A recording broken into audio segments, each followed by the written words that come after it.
¿sí? Esa es como la introducción a lo que va a ser enzimas. Entonces, todas las enzimas usan un sustrato, usan un cofactor, usan una coenzima, usan un metal, y dependiendo de eso va siendo la función. Entonces, ¿qué vamos a ver primero? Todo lo que les dije, después vamos a ver enzimas y poco a poco vamos a ir viendo cómo es que va funcionando. Más adelante, cuando empezamos a ver rutas específicas, vamos a empezar a ver enzimas específicas. Y a grandes rasgos les voy a decir, esta enzima tiene como grupo proteínico un TPP, ¿sí? Y en ese momento ustedes ya tienen que tener la capacidad de saber que el TPP es un derivado de la tiamina y que la tiamina entonces es una vitamina, etcétera, etcétera, etcétera, ¿sí? Y que el TPP se asocia a reacciones de carboxilación o a reacciones de transferencia de carbonos. Entonces, básicamente se va haciendo el objetivo de la clase. Poder diferenciar a cada uno de estos según la afinidad que tengan con el sitio activo de la enzima. Importante saber que vamos a hablar únicamente de los que forman parte de reacciones enzimáticas y poderlos asociar a características generales de reacción, ¿sí? Saber principalmente en qué tipos de reacciones los vamos a ir encontrando. Tenemos todas las vitaminas hidrosolubles acá. Las liposolubles, si se recuerdan, ya lo mencionamos, eran las 4, las A, B, K y E. Y ya mencionamos más o menos cuál era la función, ¿sí? Esto es capítulo 7 de Horton. Terminamos de ver vitaminas y empezamos a ver enzimas. Vemos enzimas, características, generalidades, luego vemos cinética enzimática, algunas inhibiciones, algunas competencias entre fármacos o entre sustratos dentro de la célula. Y terminando de ver enzimas, hacemos un gran paréntesis y empezamos a ver agua, empezamos a ver electrolitos, empezamos a ver alcalosis, gases arteriales, etc. ¿Sí? Cerramos el paréntesis y regresamos a metabolismo. Entonces se los digo para que sepan más o menos qué vamos a ir viendo. ¿Sí? Hubo gente, la gente que sí está leyendo antes de venir a clase, que me escribió para ver qué íbamos a ver esta semana. ¿Sí? Entonces se los contesté. ¿Sí? Y vamos a ver vitaminas, después enzimas, después cinética enzimática. Dentro de la cinética enzimática, antes de ver esto, vamos a ver ejemplos de enzimas y activaciones de zumógenos, que es donde entraría la parte de cascada de la coagulación. Lo vemos ahí, ¿sí? En el programa no existe agua, no existen electrolitos, no existen gases arteriales, y por eso les dije, vamos a hacer un gran paréntesis ahí, ¿sí? Ahí es donde metemos eso y después regresamos al programa, ¿sí? Esa parte de agua, electrolitos y eso, cuando entremos en ese paréntesis, yo les subo el contenido en qué orden lo vamos a ver para que ustedes sepan. ¿En dónde y de dónde? Porque Horton no tiene nada de eso. O sea, ahí vamos a usar otras bioquímicas médicas, vamos a usar algunas químicas clínicas para que sepan más o menos de dónde leerlo, ¿sí? Entonces yo les voy a ir dando obviamente las referencias para que sepan con tiempo y puedan venir preparados a clase, ¿sí? Va. Entonces, vamos a empezar.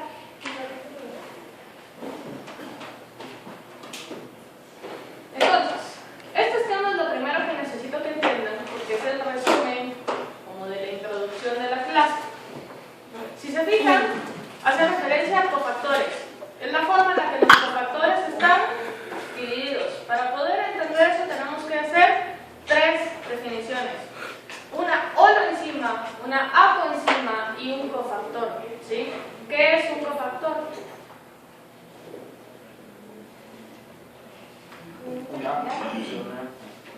Un intermediario podría ser, pero son un tipo, no todos. ¿Quién es la otra?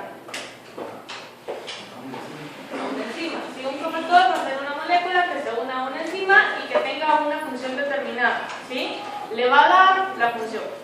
Si hacemos una referencia con otro tipo de proteínas, acuérdense que no todas son enzimas, por ejemplo con una hemoglobina decimos el grupo prostético es el grupo N. Ese grupo prostético podría ser una clasificación de cofactor, o sea es algo distinto al aminoácido, algo distinto a la proteína que tiene una relación con la función. ¿Sí se entiende? ¿Sí? Vale, entonces si se fijan, tenemos entonces, decíamos, cofactor, holoenzima y apoenzima. ¿Qué es una apoenzima? Eso lo ven en biología. ¿Sí? La parte proteica. Es la parte proteica de una enzima. O sea, es una enzima sin su cofactor. ¿Sí? Todas las enzimas tienen un cofactor. Entonces, la apoenzima es la enzima sin el cofactor. ¿qué es la holoenzima? Con el cofactor, ¿sí? Entonces, la holoenzima sería ya la enzima funcional, la enzima completa, la coenzima más el cofactor. ¿Sí se entiende la clasificación acá de las tres cosas? ¿Cuál sería la enzima más el cofactor? La holoenzima, con H, ¿sí? Se lo digo con H porque si viene alguna pregunta directa en el examen y la escriben sin H, seguramente la van a tener mal, ¿sí? Entonces, holoenzima con H.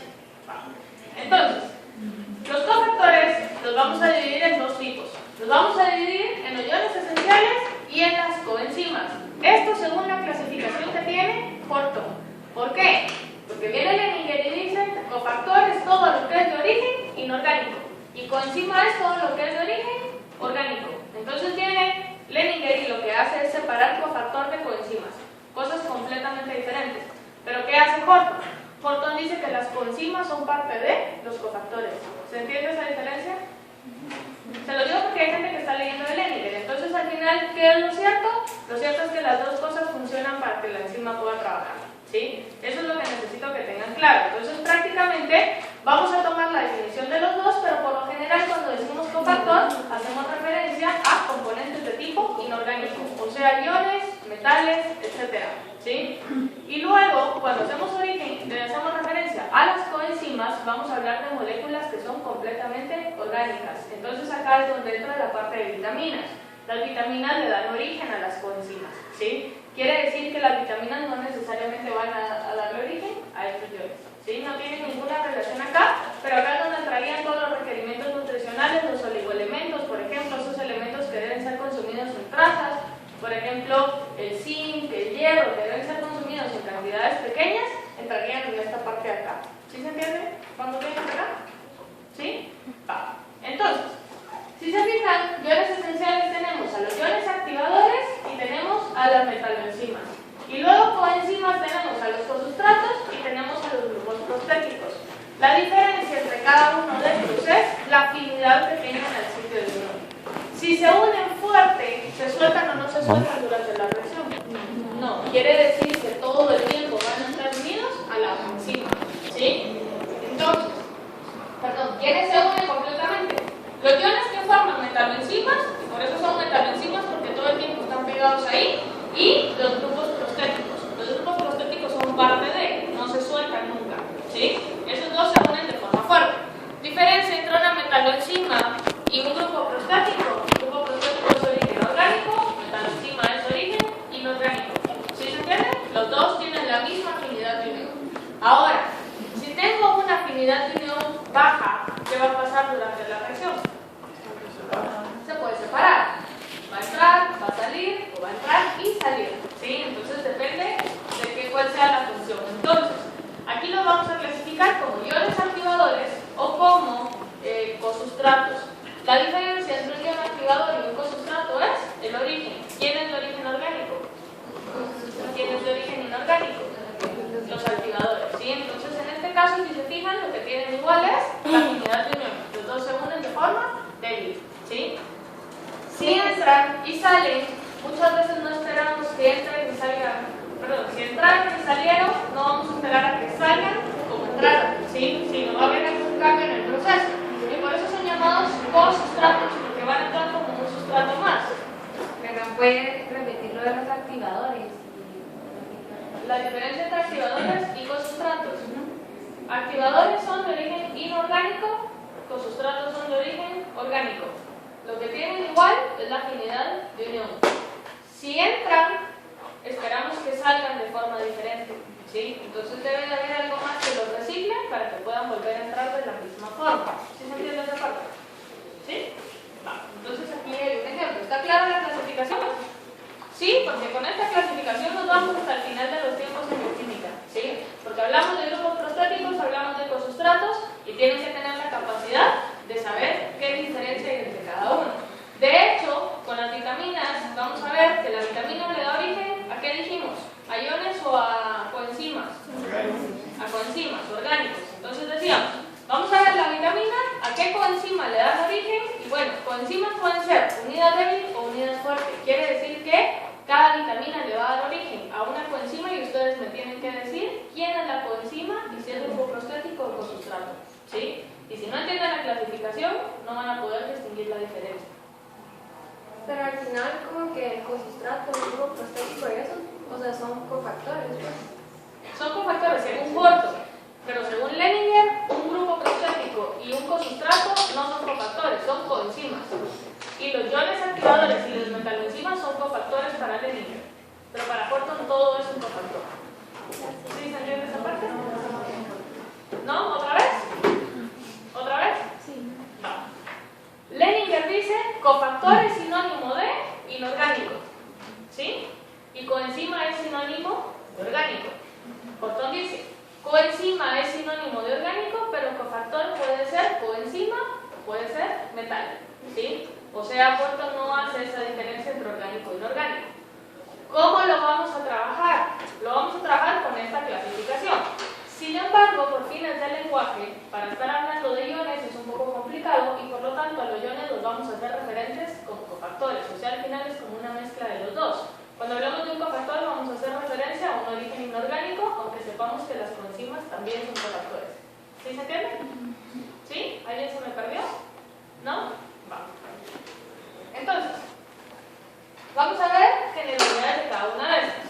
Las enzimas que son activadas por metal son estimuladas por adición débil de iones metálicos, o sea, son los iones activadores. ¿Sí? Decíamos que eran cofactores de unión débil. ¿Sí? Pueden ser cationes monovalentes o cationes divalentes. La diferencia acá es la cantidad de cargas positivas que tengan. Si se fijan, tenemos calcio, tenemos magnesio, tenemos potasio, van a haber muchos. Los más frecuentes acá es el magnesio y por eso les puse el ejemplo acá. Si se fijan, en todas las reacciones que vayamos viendo más adelante, se van a dar cuenta que a veces entre los requerimientos van apareciendo únicamente esto. O sea, la enzima funciona y necesita magnesio para funcionar. Pero entonces lo que necesito que logren comprender ahorita es la visión general de cómo la enzima va a utilizar ese magnesio. Un ejemplo son las quinasas. Una proteína quinasa o una enzima quinasa se encarga de colocar grupos fosfato, va a fosforilar. ¿Sí? Esas quinasas fosforilan o colocan un grupo fosfato. ¿Quién creen que es el dador del grupo fosfato? El ATP. Entonces el magnesio lo que va a hacer es venir y estabilizar las cargas negativas del ATP. Eso lo vamos a ver más despacio cuando empecemos a ver metabolismo y veamos cómo el ATP puede donar grupos fosfato. Pero por el momento me interesa que sepan que las cargas negativas del fosfato del ATP se van a estabilizar con las positivas del magnesio. ¿Sí? Y que si el magnesio no está en la enzima para poder estabilizar, la enzima no puede agarrar el fosfato y colocárselo a alguien más. ¿Sí se entiende? Quiere decir que la enzima en ausencia del magnesio simplemente no funciona. ¿Sí? Necesitamos que esa coenzima se convierta a oroenzima con la presencia del magnesio para que pueda agarrar el grupo fosfato y se lo pueda colocar a alguien más. ¿Se entiende el ejemplo? ¿Sí? ¿Quién agarra el grupo fosfato exactamente? El ATP. ¿Sí? Pero como les digo, eso va a depender de quién sea la enzima, va a depender de cuál sea la reacción. Lo que necesito que entiendan ahorita es qué es lo que está haciendo el magnesio. ¿Sí? Si es únicamente un ion activador, entra y sale o está pegado todo el tiempo a la enzima. Entra y sale. ¿Sí? Quiere decir que la enzima agarra el magnesio logra que la enzima agarre el ATP coloca el grupo fosfato a alguien más, y luego el magnesio se libera y la oroenzima vuelve a regresar a coenzima. ¿Sí se entiende? ¿Sí? Entonces si se fijan es como un reciclaje. Entonces ahí está. Luego tenemos las metaloenzimas. ¿Qué diferencia tiene una metaloenzima con un ion activador? La unión. La unión era más fuerte. Entonces acá decimos contienen iones metálicos que son generalmente metales de transición y están unidos firmemente en su sitio activo. Los ejemplos acá serían el zinc, el cobre, el cobalto, el hierro. ¿Sí? Entonces acá lo que hacen es atraer electrones, quiere decir que al momento en que empiezan a mover los electrones dentro de una molécula va a ser más fácil generar ataques nucleofílicos. Esos ataques nucleofílicos desestabilizan enlaces y entonces va a ser muy fácil romper una molécula o pegar una molécula o transferir algún grupo funcional. ¿Sí? Entonces acá dice reacciones reversibles de oxidorreducción y el ejemplo sería la anhidrasa carbónica. ¿Qué hace la anhidrasa carbónica?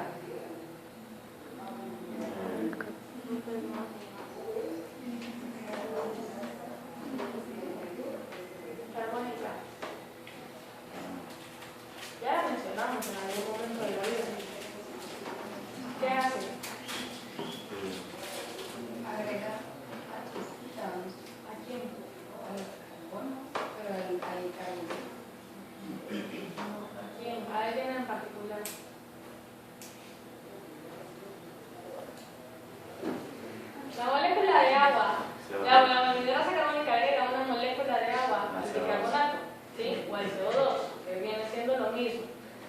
Al momento de agregarle la molécula de agua se convierte en ácido carbónico. Si yo le quito el agua, se convierte a bicarbonato. ¿Sí? Entonces la anhidrasa carbónica básicamente eso es lo que hace. Entonces si se fijan aquí está. La metanoenzima sería todo esto en azul. Acuérdense, lo azul sería la coenzima y ya con ese zinc que tenemos ahí sería la holoenzima. ¿Sí? En este caso estamos viendo que el ion está unido de forma fuerte. Quiere decir que todo el tiempo va a estar ahí pegado. Viene una molécula de agua y el zinc, como tiene cargas positivas, puede venir y disociar el agua.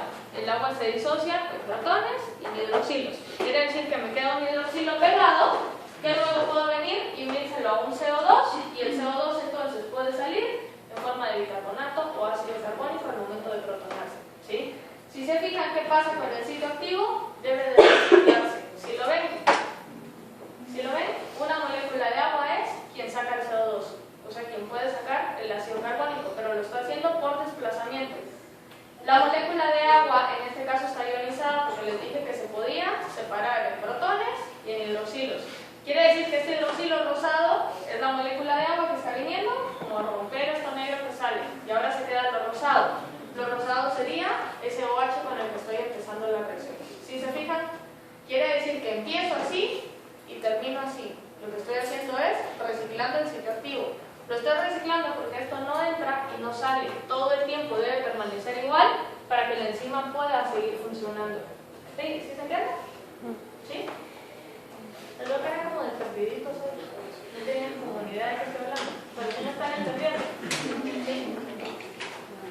Entonces también tomar rápido, me estoy yendo despacio porque le veo cara así como de que no tienen ganas de pensar. Entonces, vamos con los sustratos entonces. El cosustrato, ¿quién sería su análogo inorgánico? El activador, ¿sí?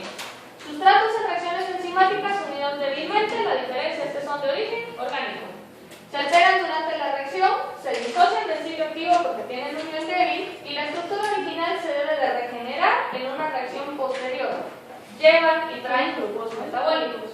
Quiere decir que si yo voy a hablar más adelante, por ejemplo, de una tiamina pirofosfato, ese pirofosfato puede ser el grupo que la coenzima venga a colocar. ¿Sí? Entonces vamos a ir viendo diferencias aquí. Este sería un ejemplo. Yo empiezo con la coenzima. ¿Qué habíamos dicho que era la coenzima? Solo la proteína. 5-factor o 5-enzima. ¿Sí? Entonces viene la coenzima y la coenzima va a venir y se va a unir. Y se debe de unir el sustrato, porque ustedes saben que las enzimas convierten sustratos en productos. ¿Sí? Entonces, se une la coenzima y se une el sustrato. Aquí está. Están unidos los dos. Al momento en que se unen, algo tiene que pasar en el sitio activo para que el sustrato sea convertido a un producto. Entonces el sustrato, si se fijan, de ser, ¿qué? ¿Ves? Pasó a ser rojo. ¿Pero qué pasó durante la reacción? Vean qué pasó con el cosustrato. El cosustrato está cambiando también. O sea, si entró anaranjado, ahora está, digamos, verde. ¿Sí? Quiere decir que el cosustrato está cambiando también. Al momento en que yo libero el producto, ¿qué pasó con el cosustrato? Salió liberado. Quiere decir que este cosustrato no puede volver a actuar. Voy a necesitar una reacción que esto verde me lo convierta a qué color. Me lo convierta a anaranjado nuevamente. Quiere decir que yo necesito una segunda reacción, que sería la reacción de regeneración para esta parte de acá. La coenzima, digamos, va a actuar solo para una específica coenzima y al perder su... Es que cuando se vuelve verde puede actuar en otra coenzima distinta. Podría actuar en otra. De hecho, puede haber otra que se encargue de que su reacción verde libere el producto anaranjado. ¿Sí? Y por eso es llamado co-sustrato, porque está siendo convertido a un coproducto. ¿Sí? Y ese coproducto puede ser cosustrato de alguien más, que al final libere como producto lo anaranjado que me sirve acá. Si se fijan, es como un ciclo. ¿Sí? Necesito irlo liberando. ¿Qué diferencia hay entre esta coenzima y el producto? Que este producto tiene una función. O sea, yo lo estoy sintetizando porque me va a servir. Si me sirve, lo utilizo para lo que sea que esté destinado a hacer. Y como lo estoy utilizando, se está consumiendo. Pero esto, que es un producto adicional, debo de buscar la forma de reciclarlo porque no está siendo producido con un objetivo. Básicamente esa es la diferencia entre este y este. ¿Sí se entiende? Aquí es el producto y el otro palito. Este es el producto y este sería la coenzima ya modificada luego de la reacción.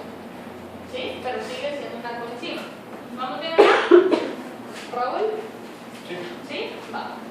Entonces, diferencia entre un cosustrato y un grupo prostático. La unión. ¿Qué unión hay acá? Una unión más fuerte. Quiere decir que va a estar unido todo el tiempo al sitio activo. Por lo general, la unión va a ser de tipo covalente, porque ustedes saben que las uniones covalentes son uniones más fuertes y más estables, pero no necesariamente, ¿sí? Pero casi siempre va a ser una unión covalente. Entonces, acá nosotros vemos otro ejemplo. Si se fijan ahora, la coenzima está unida a la coenzima. ¿Cómo se llama esta figura? Coenzima, ¿sí? Entra el sustrato en el sitio de reacción es convertido a un producto, pero ¿qué está pasando con la coenzima? ¿Está cambiando o no está cambiando? ¿Está cambiando o no está cambiando? Sí, está cambiando también. Ahí es que hay que hacer. Si está cambiando y yo liberé mi producto, vean, el sustrato ya está convertido a producto. ¿Qué necesito hacer con esto? Necesito regenerarlo. La diferencia es que ahora la regeneración es dentro de ese ciclo activo. ¿Sí se entiende? Es lo mismo que el ejemplo anterior. La diferencia es que en el ejemplo anterior yo puedo dejarlo ir y que por otro lado alguien más se encargue de componerlo y que después regrese a mí en su forma original. Pero en este caso no. Necesito que alguien me lo arregle a mí para que yo pueda seguir trabajando. ¿Sí se entiende? ¿Sí? Entonces ahorita vamos a ver las reacciones de regeneración que se pueden aplicar tanto al ejemplo anterior como a este. Porque lo que yo necesito es convertir esto verde a anaranjado otra vez. ¿Sí? No entendí. El otro lo separaba. Sí, en el otro se separaba y alguien más lo iba, pues lo iba a usar. Pero en este no se separa y alguien más no tiene que venir a componer. Alguien más lo tiene que venir a componer. Con La diferencia es que uno es para llevar y otro es a domicilio o algo así, ¿sí? Uno lo tengo que pasar a recoger y el otro me lo viene a traer ahí, ¿sí? Pero la regeneración debe ser la misma. Entonces acá está. La regeneración de las coenzimas, que pueden ser cosustratos o grupos prostéticos. Entonces acá, ¿qué sé con que esto puede pasar? Si se fijan, estoy hablando de un sustrato número 2, ¿sí? Quiere decir que este es quien me va a venir a reparar la coenzima. El otro era sustrato 1 que fue convertido a producto 1, ¿sí? Era el rojo. ¿Quieres que regrese o sí se entiende? ¿Sí? Entonces viene el sustrato 2 y si se fijan ahora se unió a lo verde. Lo verde debía ser regenerado a anaranjado. Entonces, ¿qué pasa? El sustrato 2 entra y ahora si se fijan, el sustrato 2 está cambiando algo más a un producto número 2. ¿Sí? Cambió algo más, pero en el proceso que cambia, me cambia la coenzima. ¿Sí? Quiere decir que entonces van a ser dos reacciones que van a ser, por ejemplo, dos reacciones seguidas. La diferencia entonces va a ser en dónde esté pasando la reacción. Si las dos reacciones están pasando durante la enzima, es porque ese era un grupo prostético. Me lo están reparando en casa. ¿Sí? Si era un cosustrato, alguien más lo va a reparar, pero lo va a reparar por otro lado. ¿Sí se entiende? Voy a repetirlo. ¿Desde dónde? No, no entendí. Va. Sí se entiende que esto no es la función de la enzima. ¿Por qué? Porque la enzima no lo tenía verde, sino lo tenía anaranjado. Y al finalizar la reacción, quedó verde. ¿Sí? Quiere decir que aquí ya finalizó la reacción.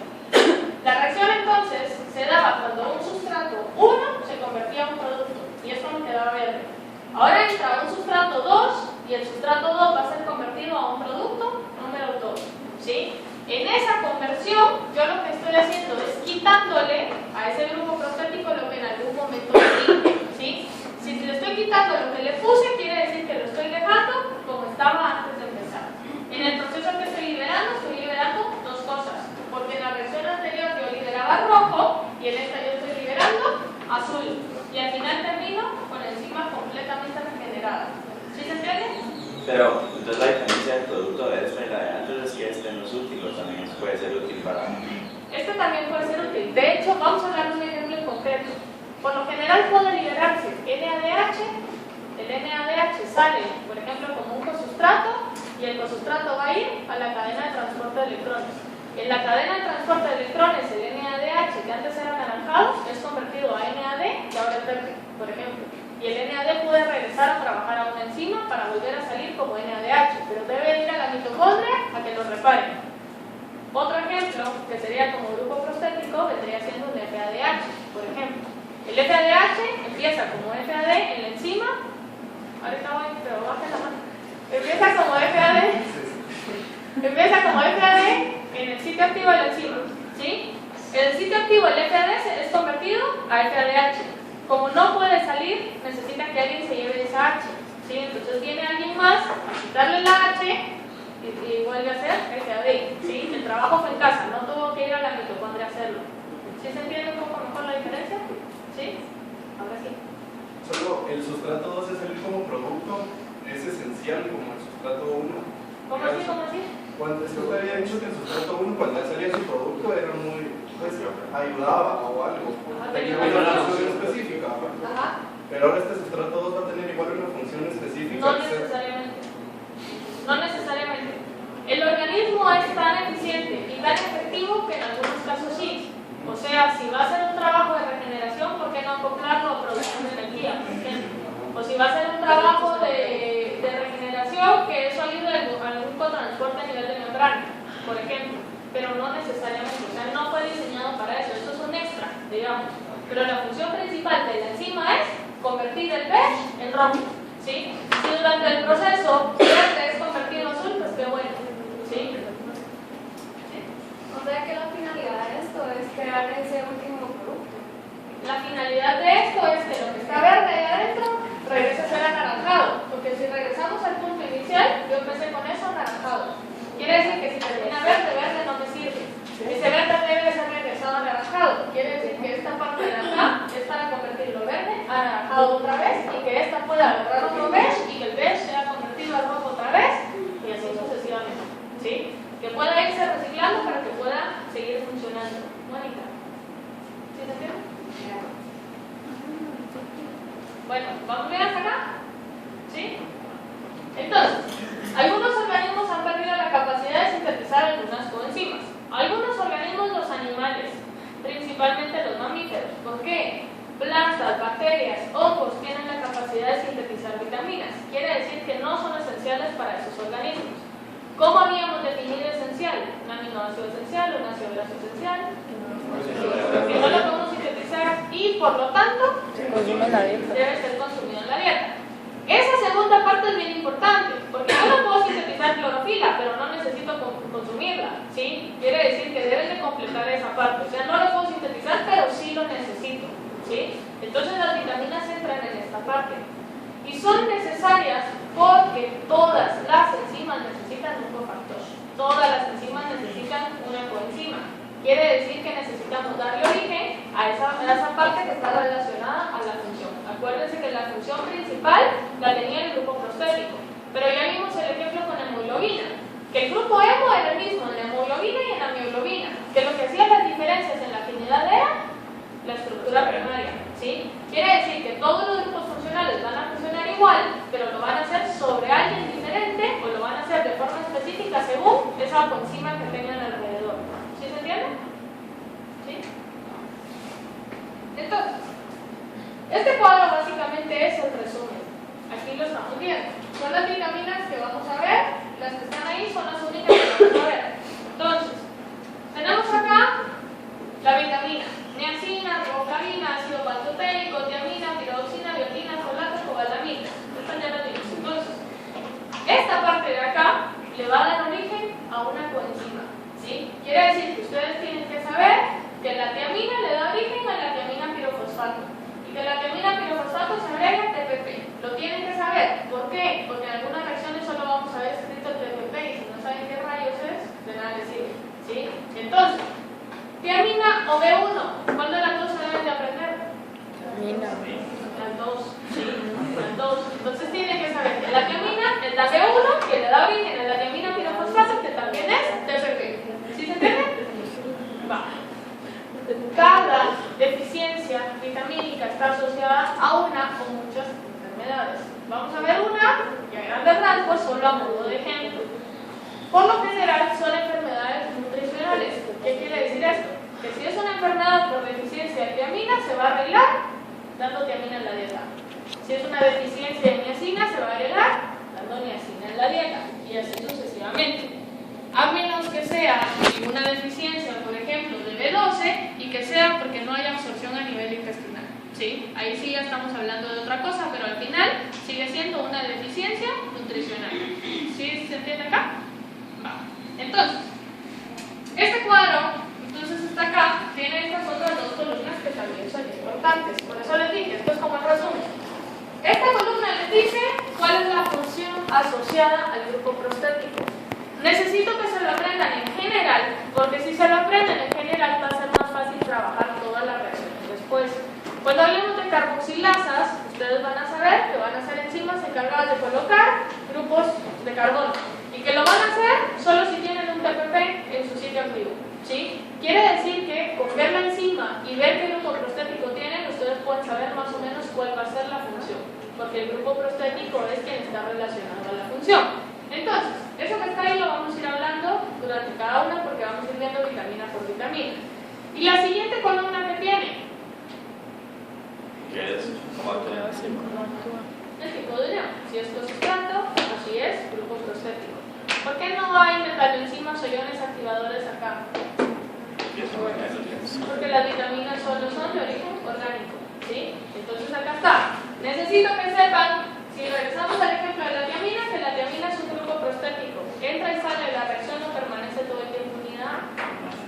Permanece todo el tiempo unida, ¿sí? Entonces ese tipo de cosas son las que necesito que vean. Porque en las reacciones de repente va a aparecer más NADH o más FADH y ustedes tienen que saber si puede o no salir de la enzima. ¿Por qué me interesa? Porque cuando veamos fosforilación oxidativa, si no saben diferenciar esas cosas, cuando hagamos el cálculo de protones y cuando hagamos el cálculo de la cantidad de ATPs que puede llegar a producir una molécula, vamos a ver que varía en función a este tipo de cosas. Si lo agarro con sustratos, si lo agarro en grupo prostático. ¿Sí? ¿Vamos bien acá? Se los digo ¿por qué? Porque les pueden parecer cosas que no son importantes, pero más adelante les van a ayudar a entender las cosas importantes. ¿Sí? Entonces, vitaminas se clasifican como hidrosolubles o liposolubles, eso ustedes ya lo saben. Las hidrosolubles deben de ser consumidas de forma diaria, eso ya lo saben, y es porque son excretadas, porque son hidrosolubles. ¿Sí? Forman coenzimas inestables, quiere decir que la coenzima o el grupo prostático se une, luego la enzima termina la vida media, debe ser sintetizada otra vez y no es duradera, y por eso es que necesitamos requerimientos diarios. ¿Sí? Están todas las vitaminas del complejo B, que son muchísimas vitaminas, y luego tenemos las liposolubles, que son las solubles en grasa, las que se almacenan, ya dijimos en tejido adiposo, y que una ingesta exagerada puede llegar a causar toxicidad. ¿Sí? Entonces ahí les puse otra vez quiénes son las formas. Entonces, me interesa que sepan que las hidrosolubles es todo el complejo B y la vitamina C. ¿Sí? Que la vitamina C ya les dije que es lo mismo que el ácido ascórbico, no le da origen una a la otra, es lo mismo. ¿Sí? Entonces, ¿qué pasa? La vitamina C, a diferencia del complejo B, no necesariamente actúa como una vitamina. Ya decíamos que participaba en las reacciones de hidroxilación para la formación de colágeno. Quiere decir que va a actuar en esas reacciones enzimas, va a actuar, en reacciones que regeneren a las enzimas. Vamos a ver un ejemplo de eso con la vitamina K. Cuando veamos la vitamina K, más o menos algo así actúa la vitamina C. ¿Sí? Entonces, lo que quiero que sepan es que la vitamina C no lo vamos a ver en esta clase, sino esta clase básicamente está únicamente dedicada al complejo B. ¿Sí? Complejo B, entonces vamos a ver B1, B2, B3. Pregunto, ¿B4 existe? ¿Segurísimos? Vamos a ver, B5, B6, B7, ¿existe? ¿Seguros? Luego vamos a ver, B8, B9, B10, B11, ¿existe? Sí existe, ¿sí?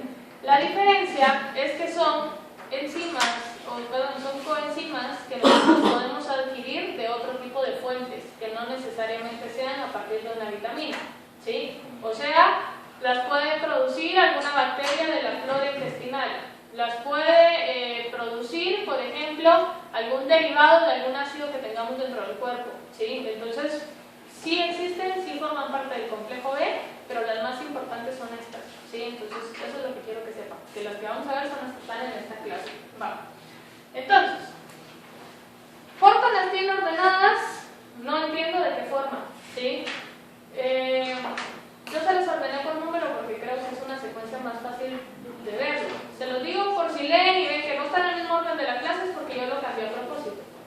es ácido lipoico? Gracias por preguntar. El ácido lipoico es el lipoato que actúa como una enzima. Forma parte del complejo B, pero es una de las excepciones a la parte esencial. O sea, lo podemos sintetizar, ¿sí? Lo podemos sintetizar, pero el proceso es muy lento, es muy tardado y al final requiere una gran cantidad de energía que lo más fácil es consumirlo, ¿sí? Entonces, el ácido lipoico forma parte del complejo B, pero no tiene un número precisamente por eso, porque en cierta medida lo podemos sintetizar, ¿sí? Más adelante vamos a ver cómo funciona el ácido lipoico, que también recibe el nombre de lipoato, y eso me interesa porque cuando veamos una de las enzimas del ciclo de Krebs, utiliza el lipoato, entonces necesito que sepan cómo funciona. ¿Y en qué condiciones se sintetiza el ácido lipoico que sea muy alto? ¿Cómo así? ¿En qué condiciones? Cuando no hay absolutamente nada en la dieta. ¿Sí? Cuando no hay absolutamente nada en la dieta, cosa que muy raro pasa, yo tengo que empezar a activar todo el sistema para poderlo sintetizar. ¿Sí?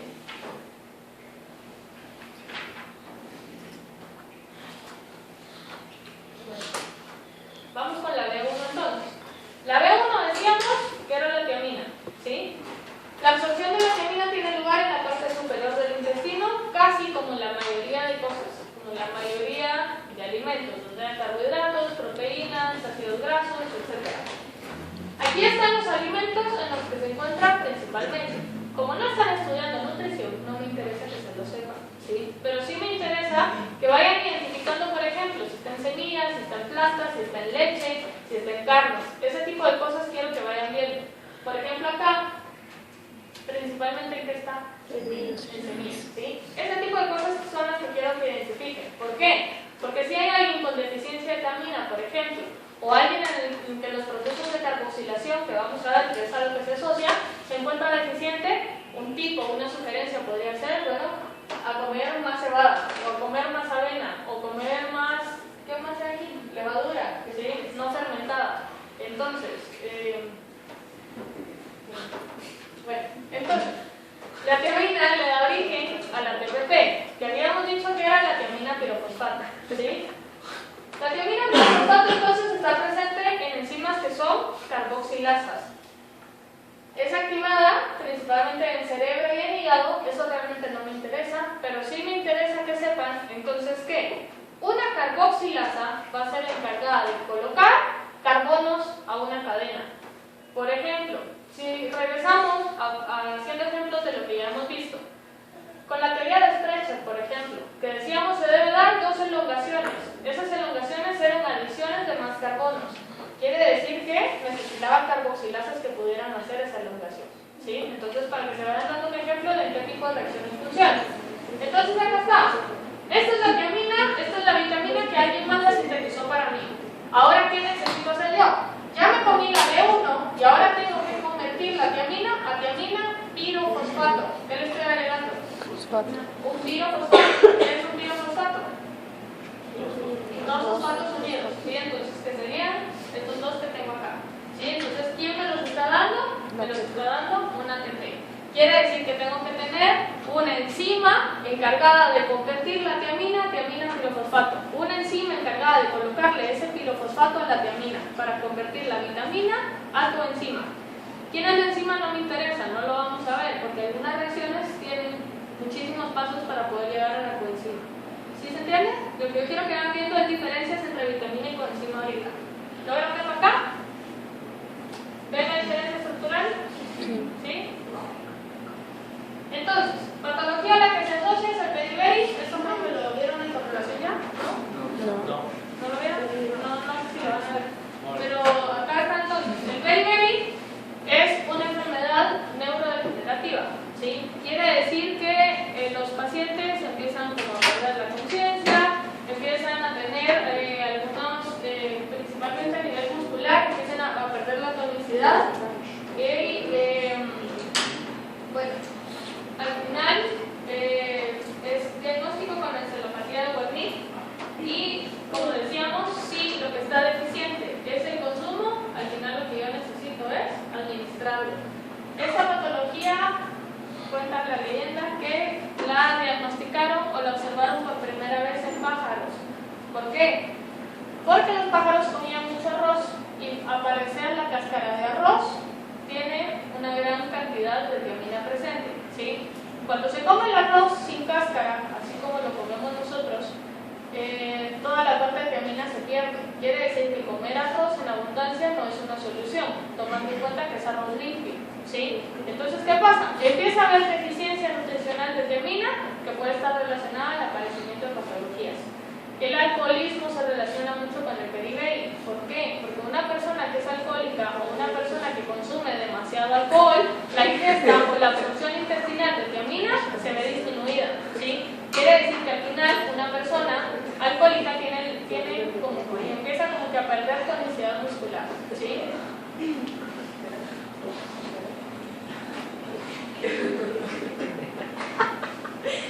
Bueno, vamos con la B2 entonces. La B2 es la riboflavina.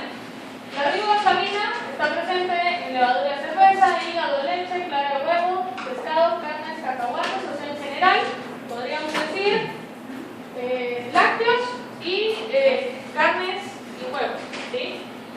Bueno, le da origen a la FMN y al FAD, que sería la flavina mononucleótido y la flavina adenina dinucleótido, ¿sí? O dinucleótido de adenina. Entonces acá está. Esta es la vitamina, ¿sí? Esto es lo que nos comemos. Y luego necesito entonces que se fijen en qué parte de la vitamina es la que me interesa. Esta parte de los anillos acá tiene la capacidad de recibir y donar electrones. Quiere decir que va a estar relacionada en reacciones de óxido-reducción. En reacciones de óxido-reducción yo voy a encontrar FMN o puedo encontrar FAD. Pueden aceptar 1 o 2 electrones. Si acepta solo uno, ¿en qué se convierte?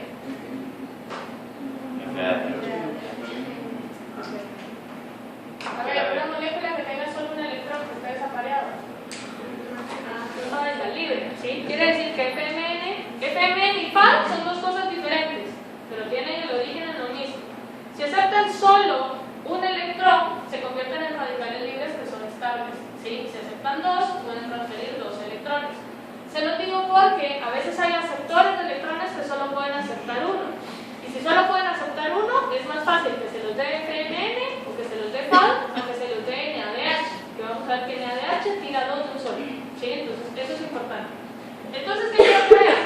Que este sistema de anillos y esta cadena de ribitol es la vitamina. Y que la vitamina sufre modificaciones para convertirse en flavina mononucleótido. La modificación sería esta parte de acá, ¿sí? Si es FMN. Ahora, si es FAD, si se fijan, le estoy agregando un nucleótido más y por eso es dinucleótido, ¿sí? Entonces, lo que quiero que vean es que esta parte es exactamente igual. O sea, si le quitan lo azul es FMN, si le ponen lo azul es FAD. La diferencia es qué enzimas son las que las tienen, ¿sí? Pero lo que me interesa que vean es que funcionan exactamente igual. ¿Por qué? Porque la función está asociada a este sistema de anillos que tiene la capacidad de aceptar 1 o 2 electrones. ¿Sí ven en dónde los acepta? ¿Sí?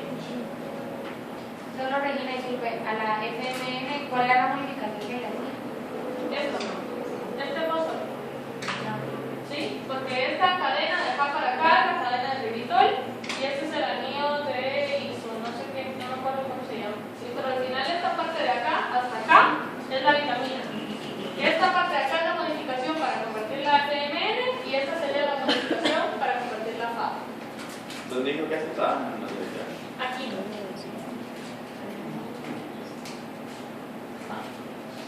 La función, como ya les había dicho, reacciones de óxido-reducción con transferencia de 1 o 2 electrones.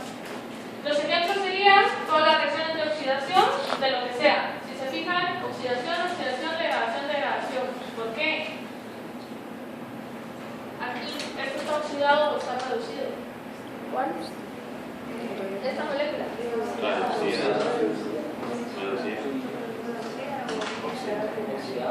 oxidada. Si yo le meto un hidrógeno a esto, ¿qué pasa con la estructura? Se reduce, pero ¿cómo lo voy a ver? ¿Qué se pierde? El doble enlace. Acuérdense que la hidrogenación lo que hacía era quitar insaturaciones. ¿Se acuerdan? ¿Sí? Pues la hidrogenación es como una reducción. A partir de acá, el tip, si todavía química no logró que ustedes lograran identificar que es oxidado y reducido, el tip general es oxidado sin hidrógenos, reducido con hidrógenos. ¿Por qué? Porque si está reducido quiere decir que tiene más o menos electrones. Reducido. Reducido tiene más electrones. Y si tiene más electrones se puede protonar.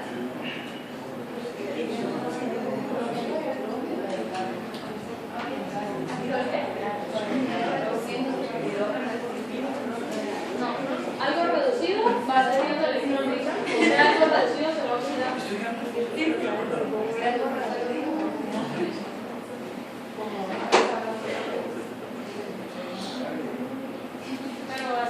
Si está reducido tiene más electrones, ¿sí?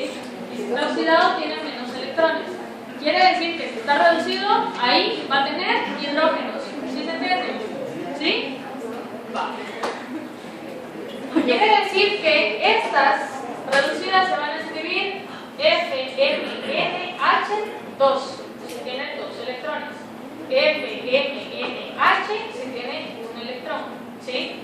FADH si tiene un electrón, FADH2 si tiene 2 electrones, ¿sí? Como les dije, la reducción a partir de ahorita necesito que lo empiecen a ver como una hidrogenación, ¿sí? No. La función entonces, aquí está, ya habíamos dicho, la oxidación funciona como parte de la cadena respiratoria de electrones y puede formar estados semiquinonas, que si se recuerdan cuando vimos vitaminas liposolubles decíamos que las quinonas podían transportar electrones, que las semiquinonas transportaban solo uno, ¿sí? Entonces básicamente ahí está, la parte de arriba sería la oxidada, la parte de abajo sería la reducida, la parte de medio sería el estado semi, ¿sí? El estado radical libre estable. ¿Sí lo ven? ¿Logran diferenciarlo en la estructura? ¿Sí? Si se fijan abajo están los nombres y les dice FMN o FAD. ¿Por qué? Porque solo estamos viendo la parte del sistema de anillos que decíamos que era igual en las dos. Lo que tenían diferente era la cadena para abajo. Viendo la estructura, ¿quién tiene mayor nivel energético? ¿FMN o FAD? FAD, porque es disnucleótido. ¿Se recuerdan cuando vimos nucleótidos? Decíamos todos los nucleótidos están asociados a niveles altos de energía, ¿sí? Entonces de eso va a depender. Si la reacción no necesita mucha energía, probablemente la enzima tenga FMN. Si la reacción necesita más energía, probablemente tenga FAD. Por lo general vamos a encontrar FADs en grupos prostéticos, ¿sí? Eso se me olvidó decirles, los dos son grupos prostéticos. Entran o salen del sitio activo. Se quedan, ¿sí? Ninguno de los dos, se quedan, ¿sí? Quiere decir que si yo tengo FADH2 en el sitio activo porque está reducido, necesito a alguien que venga a oxidarlo para que la enzima pueda seguir funcionando. ¿Sí se entiende? Si viene alguien a oxidarlo, quiere decir que ese alguien tenía que venir oxidado y ese alguien salió reducido. ¿Sí se entiende? Les recomiendo practicar reducido oxidado, transferencia de electrones, eso les va a ayudar un montón para poder ir entendiendo la cosa más fácil. En el mismo, por decirlo así, sustrato que el 2 te va a llegar, van a llegar los 2. Los 2 electrones, que en teoría sería lo ideal, ¿sí? Entonces, que ahora Si no sería solo uno y después otro, tendría que pasar a la sí, podría ser. ¿Alguna pregunta hasta acá? ¿No? ¿Tenemos clase mañana? Sí. Mañana terminamos de ver vitaminas entonces y el viernes, mañana es miércoles, ¿no? El viernes empezamos a ver el Capítulo 7 del libro.